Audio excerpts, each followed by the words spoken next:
కాకినాడ జిల్లా తునిలో ఏర్పాటు చేసిన ప్రజావేదికలో సీఎం చంద్రబాబు మాట్లాడుతున్నారు. లైవ్ లో చూద్దాం. నేను అజాగ్రత్తగా ఉంటే ఏమయ్యేదో మీరే ఒకసారి చూడండి. ఇటీవల కాలంలో సింగయ్య అని ఒక అతను ఉండేవాడు. వాళ్ళ కార్యకర్తే ఆయన చూడడానికి గుంటూరులో వచ్చాడు. కారు కింద అడ్డంగా తొక్కిచ్చేశారు. తొక్కిచ్చిన తర్వాత పక్కన ఈడ్చి పారేశారు జంతువు కంటే హీనంగా. అప్పుడు అంబులెన్స్ వచ్చి హాస్పిటల్ తీసుకుపోతా ఉంటే చనిపోయాడు. చనిపోతే తిరిగి అంబులెన్స్ని చంపేశారని పోలీసులపైన నెపం వేసే పరిస్థితికి వచ్చారు. మొన్నే మీరు మూడో సంఘటన మీరు చూస్తే కడప నుంచి ఒక పాస్టర్ వెళ్తాడు. ఎక్కడికి? పాడేరుకి.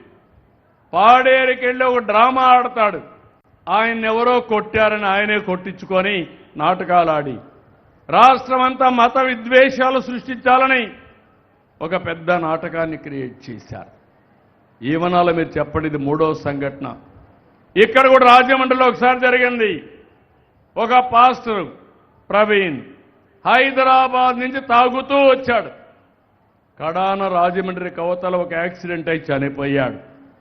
చనిపోతే దాన్ని వాస్తవం చెప్తే కాదంటే మొత్తం హైదరాబాద్ నుంచి ఏ మందు షాపుల్లో ఎక్కడెక్కడికి ఎన్ని గంటలకు తాగాడో మొత్తం రికార్డ్ అంతా తీసి అది చెప్పినా కూడా కావాలని మాట్లాడే పరిస్థితికి వచ్చారు.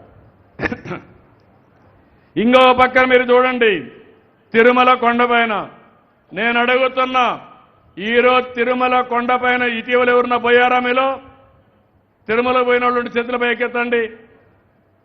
ముందు కంటే మెరుగైనటువంటి సదుపాయాలు ఉన్నాయా లేదా? ఉన్నాయా లేదా? ప్రసాదం బాగుందా లేదా అని మిమ్మల్ని అడుగుతున్నా. సదుపాయాలు బాగున్నాయా లేదని అడుగుతున్నా. బాగున్నాయంటే చప్పట్లు కూడా చెప్పండి బాగున్నాయని. అక్కడ కుట్ర. అక్కడ పోయి కౌస్తుభం గెస్ట్ హౌస్ దగ్గర ఖాళీగా ఉండే ప్లేస్లో సాక్షి మీడియా వాడిని పంపించి ఒక బాటిల్ అక్కడ వేశారు. ఖాళీ బాటిల్ పెట్టారు. వాళ్లే వచ్చి ఇక్కడ మద్యం అమ్ముతున్నారని వీళ్లే చెప్పే పరిస్థితికి వచ్చారు. మామూలుగా ఏమనుకుంటాం మనం? వాస్తవం నమ్మతారు లేదా? విలేకరు పైన మీకు అనుమానం వస్తుందా? పట్టుకుంటే ఎంక్వైరీ చేస్తే వీడియోలన్నీ చూస్తే సాక్షాత్తు దొంగ అడ్డంగా దొరికే పరిస్థితికి వచ్చారు. తిరుమల పైన అపవిత్రం చేసే పరిస్థితికి వచ్చారు. కలియుగ దేవుడు వెంకటేశ్వర స్వామి మా ఇంటి దైవం కూడా. నాకు ప్రాణభిక్ష పెట్టినటువంటి దేవుడు వెంకటేశ్వర స్వామి. నేనెప్పుడూ మర్చిపోలేను. నేనెప్పుడూ తప్పు చేయను. ఎందుకంటే ఆయన మీద నాకు నమ్మకం ఉంది. అలాంటిది ఆ దేవుణ్ణి అప్రతిష్ట పాలు చేయాలని కల్తీ నెయ్యి కల్తీ అంతా పెట్టి దేవుణ్ణి అప్రతిష్ట పాలు చేస్తే శక్తి తగ్గుతుందని ఆలోచించే వ్యక్తులను వెళ్ళి ఏమనాలి నేను అడుగుతున్నా. మీరు ఒక మతం కావచ్చు, తప్పలేదు. నేను కూడా మత సామరస్యాన్ని కాపాడుతాను. కానీ హిందూ దేవాలయాలపైన దాడి చేయడం ఎలాంటి సబబో మీరే గుర్తుపెట్టుకోవాలి. అధికారం లేకపోతే ఇలాంటి వాళ్ళని ఎక్కడ రానియకుండా చేయొచ్చు. అధికారాన్ని అడ్డం పెట్టుకుని సాక్షాత్తు హిందూ దేవాలయాలపైన దాడులు చేయడం మంచిది కాదు. అపవిత్రం చేయడం అంతకంటే మంచిది కాదు. నేను అన్ని దిక్కళ్ళ వీళ్ళ పట్టుకోవడానికి ఇప్పుడు సీసీటీవీ కెమెరాలు పెట్టాను. ఎవడైనా తోక తిప్పితే ఇమ్మీడియట్ గా సీసీటీవీ కెమెరా ద్వారా నేరుగా పట్టుకొని మీకప్ప చెప్తా. ఎవరిని వదిలిపెట్టని మరొకసారి మీకు హామీ ఇస్తున్నా. మొన్ననే దస్తగిరిని ఒక వ్యక్తి కడపలో వాళ్ళ సొంత పార్టీ కార్యకర్త వ్యవహారం ఏంటంటే అక్రమ సొమ్ము పంపకాలు. అన్ని దందాలు చేశారు. డబ్బులు సంపాదించారు. అక్కడ వీళ్ళ మేనమామ ఉన్నాడు. ఆయన పాలయూరుకు ఆయన ఉన్నాడు, డిప్యూటీ మేయర్ కడపలో. అందరూ కలిసి ఆ డబ్బులు ఇవ్వలేదని అతను చంపేశారు. చంపేసి దండ వీరేశారు. దండేసి తెలుగుదేశం చంపేసిందని మా మీద పెట్టేశారు. ఇమ్మీడియట్ ఎన్క్వైరీ చేపిస్తే అడ్డంగా దొరికాడు. అంటే మీరందరూ గుర్తుపెట్టుకోవాల్సింది, నిన్న కూడా ఒకటి చూశారు, నంద్యాల రాజశేఖర్ రెడ్డి విగ్రహం. రాజశేఖర్ రెడ్డి విగ్రహం పైన దాడి చేసింది వీళ్ళ కార్యకర్త. దాన్ని సపోర్ట్ చేసిన నాయకుడు వీళ్ళ నాయకుడు.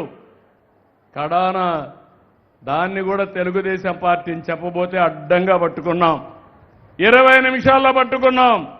ఇప్పుడు పట్టుకుంటే ఇప్పుడు మీరు చూస్తే పేపర్లో కూడా ఇలా సాక్షి ఉంది కదా, వచ్చిందా ఈరోజు? అది వేరే పేపర్లో వచ్చాయా లేదా? ఎందుకు సాక్షి పేపర్లో రాలేదని అడుగుతున్నా.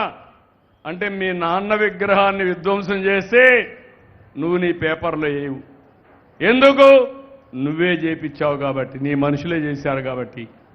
ఆ విగ్రహాన్ని విధ్వంసం చేశావని చెప్పి ప్రజల సానుభూతి పొందాలని ప్రయత్నం చేసే వ్యక్తిని ఏమనాలని అడుగుతున్నా. ఈ విషయాలు ఎందుకు మీకు చెప్తున్నానంటే, నేను చెప్పకపోతే మీలో కూడా అన్నీ పట్టించుకోరు. పనులు బాగా జరుగుతున్నాయి, పింఛన్ ఇచ్చాడు, ఎవరి కోసం ఇస్తాడు, ఇంకా ఇవ్వండి.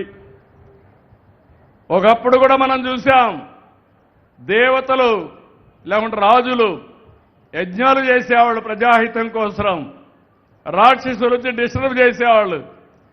వాళ్ళతో యుద్ధం చేయాలి, మళ్ళీ యజ్ఞ ఫలితాలు తెప్పించి మీకు పంచాలి. నా పరిస్థితి కూడా అదే. దుర్మార్గులతో యుద్ధం చేయాలి, ఇంకో పక్క మీకు సంక్షేమం ఇవ్వాలి, ఉద్యోగాలు ఇవ్వాలి. ఇవన్నీ చేయాల్సిన అవసరం ఉంది. అందుకే నేను మిమ్మల్ని కోరుతున్నా, ఈ విషయాలు మీకు అర్థం కావాల్సిన అవసరం ఉంది. ఇక్కడే మీరందరూ గుర్తుపెట్టుకోవాలి, కాకినాడలో ఒక డ్రైవర్ని చంపి ఆ ఎమ్మెల్సీ డోర్ డెలివరీ చేస్తాడా అంటే ఏమనుకుంటారా? గర్వం. డోర్ డెలివరీ చేస్తే ఈ యొక్క గొడ్డలి పార్టీ ఊరేగింపజేస్తారా? అంటే ఏంటి? మీరు ఏం మెసేజ్ ఇస్తున్నారు?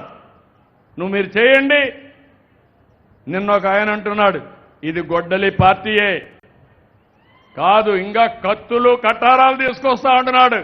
ఇక్కడ ఉండేది CBN, గుర్తుపెట్టుకోండి. ఇక్కడ దృఢమైన NDA, ఒక పక్క నేను, ఒక పక్క పవన్ కళ్యాణ్ గారు, ఒక పక్క నరేంద్ర మోడీ గారు ఉండే NDA.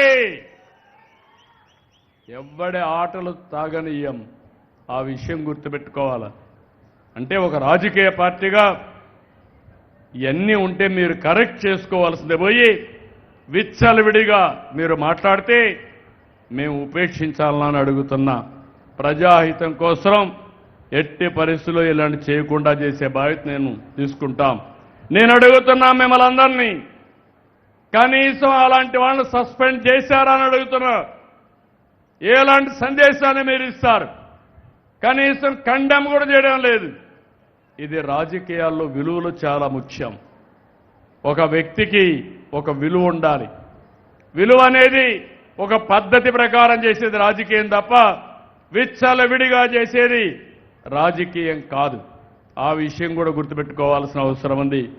నేను ఫైనల్గా మీ అందరికీ ఒకటే చెప్తున్నా, నేను అన్ని ప్రాంతాల అభివృద్ధి కోసం ఆలోచిస్తున్నాం. విశాఖపట్నం రీజన్గా పెట్టి కాకినాడ వరకు, పాత ఈస్ట్ గోదావరి వరకు ఒక రీజన్గా ఏమేమి అభివృద్ధి చేయాలని ఆలోచిస్తున్నాం. అమరావతి రీజన్గా పెట్టి ఆ ప్రాంతాలన్నీ అభివృద్ధి చేస్తాం.